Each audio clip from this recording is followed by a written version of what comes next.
ಬೆಂಗಳೂರು ರಿಷಲ್ ಆತ್ಮಹತ್ಯೆ ಪ್ರಕರಣದ ಕುರಿತಾಗಿ ಕರ್ನಾಟಕ ಕ್ರೈಸ್ತ ಸಂಘಟನೆ ಮತ್ತು ಡಾಕ್ಟರ್ ಬಿ.ಆರ್. ಅಂಬೇಡ್ಕರ್ ಮಹಿಳಾ ಮತ್ತು ಮಕ್ಕಳ ರಕ್ಷಣಾ ವೇದಿಕೆ ವತಿಯಿಂದ ಕೂಡಲೇ ಆರೋಪಿಯನ್ನು ಬಂಧಿಸಲು ಪೊಲೀಸ್ ಮಹಾನಿರ್ದೇಶಕರಾದ ಸಲೀಂ ರವರನ್ನು ಭೇಟಿಯಾಗಿ ಮನವಿ ಪತ್ರವನ್ನು ನೀಡಿದರು.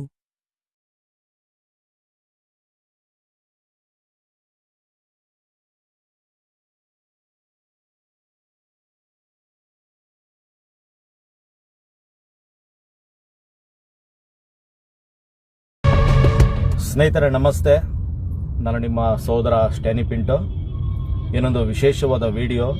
ಕಾರವಾರ ಜಿಲ್ಲೆಯಲ್ಲಿ ಕಾದ್ರ ಎಂಬ ಸ್ಥಳದಲ್ಲಿ ರಿಷಲ್ ಎಂಬ ಸಹೋದರಿಗೆ ಆಗಿರುವ ಒಂದು ಅನ್ಯಾಯ, ಒಂದು ರಾಜ್ಯ ಮಟ್ಟದಲ್ಲಿ ಇದೊಂದು ಸುದ್ದಿಯಾಗಿದೆ. ಎಲ್ಲರಿಗೂ ಗೊತ್ತು, ಇವತ್ತಿನ ದಿನ ಆಗಿರೋ ಒಂದು ಘಟನೆ ಎಲ್ಲರಿಗೂ ಗೊತ್ತು. ಇನ್ನೂ ಕೂಡ ನ್ಯಾಯ ಸಿಕ್ಕಿಲ್ಲ. ಅಪರಾಧಿ ಏನಿದಾನೋ ಚಿರಾಗ್ ಬಂಧನ ಇನ್ನೂ ಕೂಡ ಆಗಿಲ್ಲ. ರಾಜ್ಯವ್ಯಾಪಿ ಎಲ್ಲಾ ಕಡೆಯಿಂದಲೂ ಆಕ್ರೋಶ ವ್ಯಕ್ತಪಡ್ತಾ ಇದೆ. ಮತ್ತೆ ಹಲವಾರು ಸಂಘ ಸಂಸ್ಥೆಗಳು, ಮಹಿಳಾ ಸಂಘಟನೆಗಳು ನಮ್ಮ ಜೊತೆ ಕೈ ಜೋಡಿಸ್ತಾ ಇದ್ದಾವೆ. ಅವರೆಲ್ಲರೂ ಕರೆ ಮಾಡಿ ಹೇಳ್ತಾ ಇದ್ದಾರೆ, ಒಂದು ಬೃಹತ್ ಹೋರಾಟವನ್ನ ನಾವು ಮಾಡೋಣ ರಾಜ್ಯ ಮಟ್ಟದಲ್ಲಿ ಅಂತ ಹೇಳ್ತಾ ಇದ್ದಾರೆ.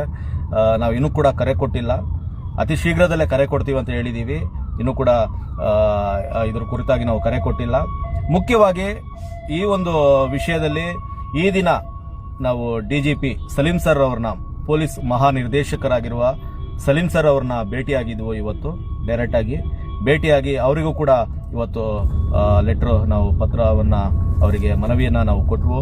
ಇನ್ನೂ ಕೂಡ ಸರ್ ಇದ್ರ ಬಗ್ಗೆ ಅರೆಸ್ಟ್ ಆಗಿಲ್ಲ, ಮತ್ತು ಹಲವಾರು ವಿಚಾರಗಳನ್ನ ಅವ್ರ ಬಗ್ಗೆ ನಾವು ಮಾತಾಡ್ತಾ ಲೆಟ್ರ್ ಕೊಡ್ತಾ ಅವ್ರಿಗೆ ಹೇಳಿದ್ವು. ಅವರು ಇಮಿಡಿಯೇಟ್ಲಿ ಅಲ್ಲಿಂದನೇ ದೀಪನ್ ಸರ್ ಅವರಿಗೆ Karwar SP superintendent of police ಅವರಿಗೆ ಕರೆ ಮಾಡಿ ಇದ್ರ ಕುರಿತಾಗಿ ವಿಚಾರಗಳನ್ನು ತಗೊಂಡು ಇಮ್ಮಿಡಿಯೇಟ್ಲಿ ಏನಿದೆಯೋ ಆಕ್ಷನ್ ತಗೊಳ್ಬೇಕು, ಎಲ್ಲೇ ಇದ್ರೂ ಕೂಡ ಬಿಡಬೇಡಿ, ವರ್ಕ್ ಮಾಡಿ, ಯಾಕೆ ಇನ್ನೂ ಅರೆಸ್ಟ್ ಆಗಿಲ್ಲ ಇದ್ರ ಕುರಿತಾಗಿ ಅಂತೇಳಿ ಬಹಳಷ್ಟು ಮಾತುಗಳನ್ನು, ನಾನು ಫೋನಲ್ಲಿ ಎಲ್ಲ ವಿಷಯಗಳನ್ನು ಮಾತಾಡೋದಕ್ಕೆ ಆಗೋದಿಲ್ಲ, ಬಹಳಷ್ಟು ವಿಷಯಗಳನ್ನು ಚರ್ಚೆ ಮಾಡಿದ್ದಾರೆ. ನಂತರ ನಾನು ಕೂಡ ದೀಪನ್ ಸರ್ ಅವರಿಗೆ, SP ಅವರಿಗೆ ಕರೆ ಮಾಡಿ ನಾನು ಮಾತಾಡಿದೆ ಇದ್ರ ಕುರಿತಾಗಿ. ಇಲ್ಲ ಪಿಂಟೋ ಅವರೇ, ಇದ್ರ ಕುರಿತಾಗಿ ಖಂಡಿತವಾಗಿ ನಿಮಗೆ ಅಪ್ಡೇಟ್ ಕೊಡ್ತೀವಿ, ನಾವು ವರ್ಕ್ ಮಾಡ್ತಾ ಇದ್ದೀವಿ, ನಮ್ಮ ತಂಡ ವರ್ಕ್ ನಡೀತಾ ಇದೆ ಅಂತೇಳಿ ಅವರು ಹೇಳಿದ್ದಾರೆ.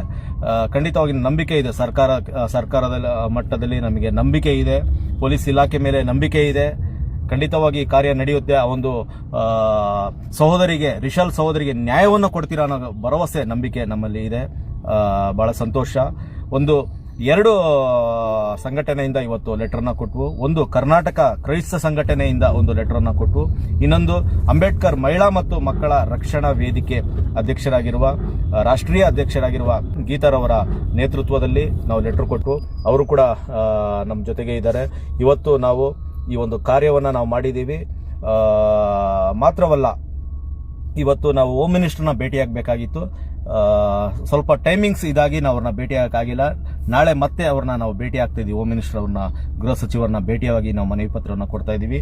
ಎಲ್ಲ ಲೆಟರ್ ಎಲ್ಲ ರೆಡಿಯಾಗಿದೆ, ನಾವು ವರ್ಕ್ ಮಾಡ್ತಾ ಇದೀವಿ ಆಲ್ರೆಡಿ. ಹಲವಾರು ಜನ ನೀವು ಕರೆ ಮಾಡ್ತಾ ಇದ್ದೀರಾ ಇದ್ರ ಬಗ್ಗೆ ಕುರಿತಾಗಿ. ಖಂಡಿತವಾಗಿ ನ್ಯಾಯ ಸಿಗುತ್ತೆ ಪ್ರತಿಯೊಬ್ಬರಿಗೂ ಕೂಡ. ಖಂಡಿತ ಎಲ್ಲರೂ ಸೇರಿ ಈ ಹೋರಾಟವನ್ನು ನಾವು ಮಾಡೋಣ. ಧನ್ಯವಾದಗಳು.